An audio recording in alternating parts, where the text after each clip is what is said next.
प्यारे दर्शकों नमस्कार। आइए नजर डालते हैं हमारे प्यारे राज्य हरियाणा की तमाम बड़ी खबरों पर।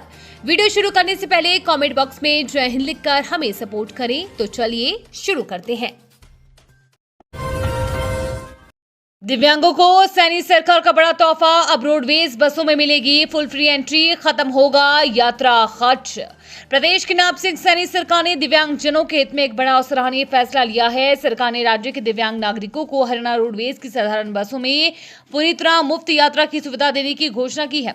इस फैसले के तहत अब 40% से लेकर 99% तक की दिव्यांगता वाले व्यक्ति बिना किसी शुल्क के राज्य परिवहन की बसों में सफर कर सकेंगे। हरियाणा में भीषण गर्मी व लू का प्रकोप, इस जिले में पारा पहुंचा 44.6 डिग्री। हरियाणा में रिकॉर्ड तोड़ गर्मी का प्रकोप है। दिन और रात के पारे में उफान देखने को मिल रहा है, परंतु आने वाले दिनों में मौसम में बदलाव देखने को मिलेगा। तेज गति की हवाओं के साथ हल्की बारिश बूंदाबांदी की संभावना बन रही है। लगातार पश्चिमी गर्म मरुस्थलीय शुष्क हवाओं और सूर्य के तल्ख तेवरों से संपूर्ण इलाके में तापमान सामान्य से अधिक बने हुए हैं और तपती गर्मी अपने तीखे तेवरों से आगाज किए हुए हैं। कड़ी सुरक्षा, फिर भी खाली सेंटर। एससीएस परीक्षा के पहले चरण में आधे से ज्यादा अभ्यर्थी रहे गैर हाजिर। हरियाणा के विभिन्न जिलों में हरियाणा सिविल सेवा की परीक्षा सुबह शाम 2 चरणों में संपन्न हुई। अकेले यमुनानगर में 5520 परीक्षार्थियों ने परीक्षा में भाग लेना था, लेकिन इनमें से 2994 परीक्षार्थी गैर हाजिर रहे, जिन्होंने पहले चरण की सुबह 10 से 12 बजे तक ही परीक्षा में भाग नहीं लिया। परीक्षा केंद्रों पर सुरक्षा के कड़े इंतजाम किए गए थे। उपायुक्त प्रीति और पुलिस अधीक्षक कमलदीप गोयल समेत सभी डीएसपी, थाना प्रभारी, इसके अलावा प्रशासनिक अधिकारी विभिन्न परीक्षा केंद्रों पर डटे रहे। हरियाणा निकाय चुनाव नामांकन प्रक्रिया संपन्न, 776 दिग्गजों ने ठोकी ताल। इस जिले में सबसे अधिक प्रत्याशी। हरियाणा में निकाय चुनाव की नामांकन प्रक्रिया शनिवार शाम को पूरी हो गई है। 3 नगर निगमों समेत 7 निकायों में कुल 776 उम्मीदवारों ने नामांकन पत्र दाखिल किया है। इसमें मेयर, नगर परिषद व पालिका के अध्यक्ष व सदस्यों के नामांकन पत्र शामिल है। पत्रों की जांच 27 अप्रैल को होगी। 28 तक नामांकन वापस लिए जा सकते हैं। 28 को ही शाम को चुनाव चिन्ह आवंटित कर दिए जाएंगे। कुल 776 नामांकन में मेयर पद के लिए 29, नगर परिषद व पालिका के अध्यक्ष पद के लिए 38, पार्षद पद के लिए 709 ने नामांकन किया है। हरियाणा में इन उपभोक्ताओं की बल्ले बल्ले, बिना लाखों दिए घर की छत पर लगवाए सोलर सिस्टम, जाने कैसे। हरियाणा में सौर ऊर्जा को बढ़ावा देने के लिए बिजली निगम ने एक क्रांतिकारी कदम उठाया है। अब उन उपभोक्ताओं को अपनी जेब ढीली करने की जरूरत नहीं होगी जो सोलर पैनल लगवाने की इच्छा तो रखते थे, लेकिन भारी भरकम शुरुआती खर्च के कारण पीछे हट जाते थे। बिजली निगम ने फैसला किया है कि जो उपभोक्ता पिछले 3 वर्षों से अपना बिल ईमानदारी और समय पर भर रहे हैं, उनके सोलर सिस्टम का 2 लाख रुपए तक का खर्च निगम खुद वहन करेगा। गौरव गौतम ने खेल चिंतन शिविर में किया हरियाणा का प्रतिनिधित्व। शिविर में सभी राज्यों के खेल मंत्रियों ने लिया भाग।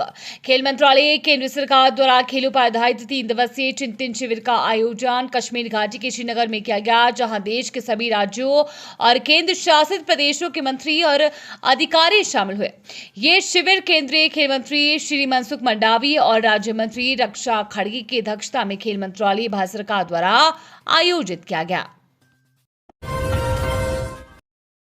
फॉर्च्यूनर ठगी केस में नया ट्विस्ट, का ढीला नहीं, हाईकोर्ट वकील निकला आरोपी, कुरुक्षेत्र पुलिस पर उठे सवाल।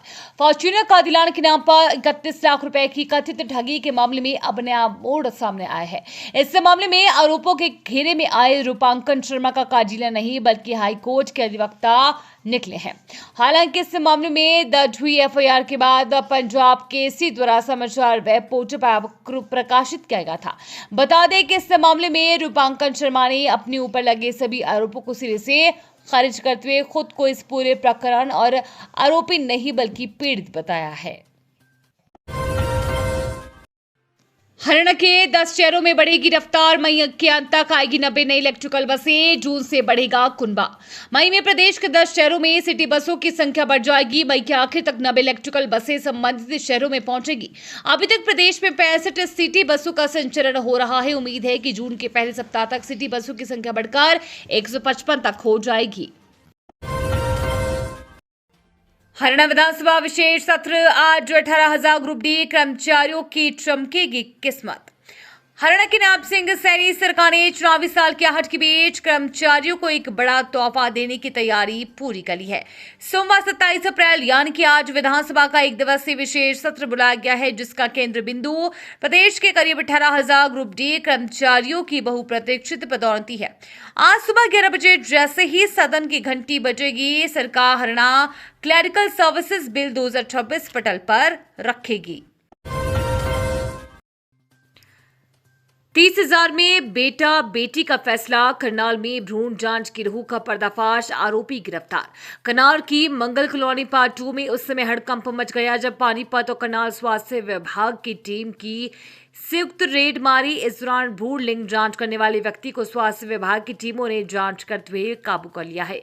पिछले लंबे समय में स्वास्थ्य विभाग पानीपत की टीम को शिकायत मिल रही थी कि घटना की सूचना मिलने के बाद पुलिस टीम मौके पर पहुंची और मामले की जांच शुरू कर दी। ये थी आज की फटाफट खबरें। हम मिलेंगे अगले बुलेटिन में, तब तक के लिए धन्यवाद और जय हिंद।